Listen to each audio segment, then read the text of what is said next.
I was about to cry at certain points. And I was like, Yeah. is this too soon to cry? Only time I cried is when Loki died. No, I saw that coming. Then he said he was Odin's son. I was like, oh, you're dead. When Thor got his eye back? Is that when you cried? No, I legitimately cried when you're. I hate you so much. Hello people, I'm Jaby Koay, joined by Courtney Wright, ACHARA KIRK, and MORIAH Garcia. We're gonna talk about Avengers Infinity War. This is a spoiler discussion. If you haven't seen the movie, I strongly recommend you don't watch this video until you have, because we're gonna go right into it. Vision sucked.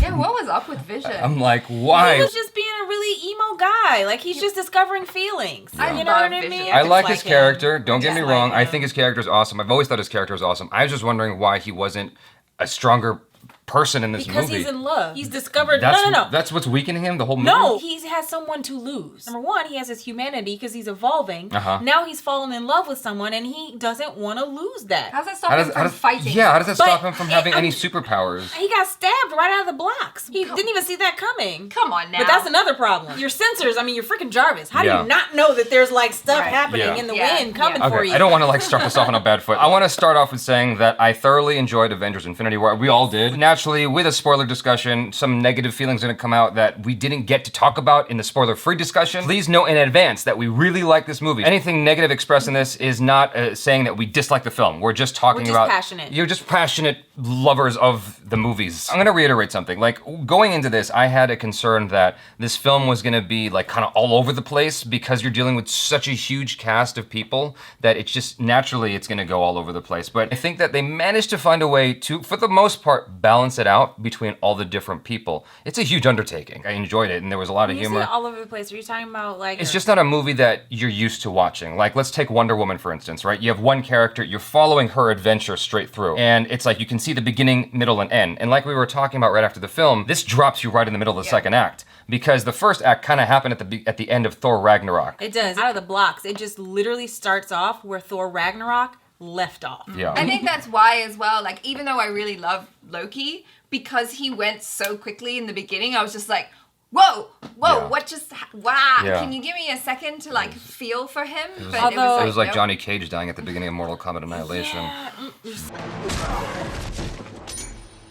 Oh my goodness. It was a beautiful moment speaking about Loki because we have seen him have this like back and forth kind of arc and you know, you don't really know how he feels about his brother. Where his Thor loyalties or are. Where Yeah. his loyalties Yeah, are. the movie was 2.5 hours, so I know that a lot was cut. A lot was left on the editing room floor. I hope that they release a long version of this. Part of the reason I was expressing like that kind of feeling of going all over the place, I think is because like normally when you get a film of this scale, remotely of this scale, it's like Lord of the Rings, and you have 3 installments. A very clear beginning of where this is all starting off, and then your middle story and your end story. But here, the first story is all the previous films. That's your first act, so to speak. Then, like, here's the middle story. It's literally like a moving Marvel comic book Yeah. because you have like Iron Man 3, Spider-Man 47. You have to know the through line between all of those to bring you to this one Infinity War graphic novel. In essence, you're right. You're absolutely right about it. For me, the way I feel, you can't think about it in terms of like a traditional Movies. sequel Yeah. and, Right. you know, finale. I was almost like kind of anxious going into it because I wasn't sure if like knowing how all the characters are going to be in this, I was kind of stressed of like, oh, is this going to be too much? In actuality, when I'm seeing the film, it wasn't as chaotic as what I presumed it would be. They gave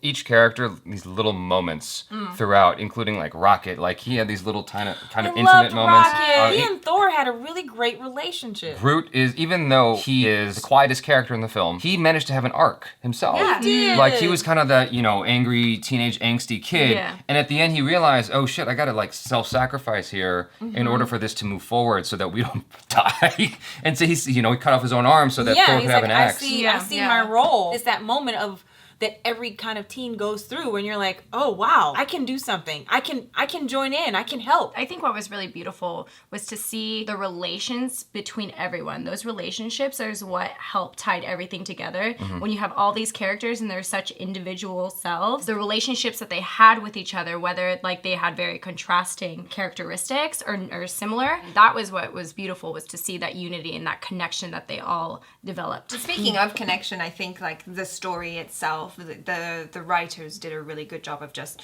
connecting all the puzzle pieces really well for us. I didn't really feel lost. I did miss Ant-Man. Yeah, obviously. I was wondering. He and Hawkeye. I promise you he was in that little run through in the trailer. And then he wasn't there. I think your brain put that in there. The ending. Like, can we just talk about that for a second? When he snaps his fingers, when all the characters started like dying off, I was like, oh my God, this is it. Who are they killing? I had no idea who was gonna go, but the one that shocked me and hurt me the most, I think, was Black Panther. Right. Yeah, I was like... Yeah, that one wrecked me. Oh my because God. because like they did it so well in a very unassuming way where he comes and helps the girl up and then pff, the way that these characters died isn't dramatic. It was like it was so quick. That you don't even have time to Process, it. yeah. Another one that hurt me was Spider-Man. Of course. Yeah. Yeah, because he was like, I don't want to go, I don't want to die. And I was really furious with Star-Lord. yeah, I was like... I wanted to stab him. Yeah. And When he I've bopped never him- hated Peter Quill so much. You know what's going to happen if you hit him in the head. They're trying to get the glove off. This is going to decide the and it fate was of everybody. legitimately almost off. Yeah. Yes! I mean, I think that's what made me more upset is like, it was this close It to was being this off. close. And because you got your, like, I understand your feelings are hurt, your Betty died, but like, come on, dude, it was like, it was so Would have close. wanted you to hold on. He just felt like an in-the-way character in this film. Did he add Kinda anything? did. Like he didn't. He fudged everything up. He just needed to not be there and everything would have been just fine. I'm like, if I could have transplanted either Hawkeye or Ant-Man for Star-Lord, Yeah. I would have done that. I was irritated by him. Yeah. I mean, he did bring out, comedic humor. His bit with Thor was really funny. It was super cute. I think that's one of However, my favorite scenes. Rabbit! It was. Rabbit! Help me! Good luck, morons! And you know what's really funny is that like Rocket is usually so like macho and like standing up for himself, but he never once corrected Thor. Yeah. He looked Right. kind of cross-eyed and was like, whatever, But I think he genuinely had a respect for Thor. And speaking of Thor, I really appreciated that they kept that kind of cute, fun, funny, humorous Thor from Thor Ragnarok. Yeah. And not like super serious Thor. When he got into his like, I'm serious, like the Thor, the Dark World, Thunder, when yeah. he had his little girlfriend. I'm just going back to the girlfriends. Like Natalie Portman, he was just like, I need to save you, James. Same with the Vision. Right. Get a girlfriend, you just go crazy. Okay, can we go back to that for a hot second? Okay, Vision like upset me, and I'm like, I didn't have a clear understanding as to why. Like, he got stabbed in the stomach once. You can still fight, man. Like, you still got some kind of power, right? Like, you took down buildings in Civil War. Like, can't you do anything here? It's like that stone did absolutely nothing for him other than get him killed. That's what it He felt didn't like. use it. He didn't use it. Why? And that was my. We're sharing the same thing. I'm a little bit upset. It's like not using your hands in a fight and just like I can with my shoulders. Like what? No, like stop it. My favorite villain of Thanos' family was the guy with the long face and the weird like turtle mouth. He was able to beginning? yeah The from one the that's beginning. with He was Doctor able- Strange? Squidward. Squidward? Yeah, Right. that dude was That's not his so real name. dope. Oh. That guy was so Yeah. crazy dope. His powers were basically telekinesis, but he used it Yeah. in such a way that was like he was able to use objects and wrap people up and then like turn things into. I'm like, damn, this guy. How are you taking him down? And let he get ejected into space. I'm like, oh, okay, that killed him. That was a little bit anticlimactic for me. I'm like, I thought he was gonna come back, into the ship and there's gonna be more fighting. When Scarlet Witch came out onto the battlefield and just started chucking things, I was asking myself like, why the hell didn't she come out sooner? And then the character on the Yeah. screen. Okoye was like, Yeah. why has she been upstairs this whole time? Yeah. That was the best line ever. She asked exactly what we're feeling. Yeah. I thought. Well, I thought she was there to protect Vision, and as soon That's as she what I came thought. down, Yeah, she Destroy it. was. Well, she was there to destroy the stone. I thought there was a lot of great emotional moments, not in a negative way, but in a positive way, like when Thor shows up with his axe and whatnot, everyone in the theater just lost their Yeah. mind. There were so many cool, joyous moments like that. Marvel has really struggled with having some really great villains in Yes. the past. One of the things about being a great villain is you have to be someone that really believes in your cause. And that's what Thanos has in this. And then he also has that kind of glimmer of humanity as well with his love for Gamora, Right. which no one else thought that he was capable. Josh Brolin did a really great job at playing Thanos and giving him those layers and that gravitas. I almost agreed with him. No, you can definitely see where he's coming from. Well, you can see where he's coming. Like they gave him a life and a story, and he explained his reasonings for like why he's doing this and why he believes so passionately. He doesn't see himself as a tyrant or the Mad Titan. His argument fighting against scarcity is one that we can easily like understand. I mean, we're kind of dealing with that in the modern age, even though we shouldn't. There are lots of people who are starving in the world, and it's like resources will eventually run out and Earth will not be habitable anymore. We're like growing at an exponential rate. Well, so when he says, you have to kill off half of them in order for the species to continue on, I'm like, I hate that you're right. I hate that what you're saying makes sense. Morality question. Yeah, exactly. It goes back to, especially like, you know, Tony Stark has a statement, a conversation between he and Doctor Strange, and it goes back to talking about morality and the idea of it.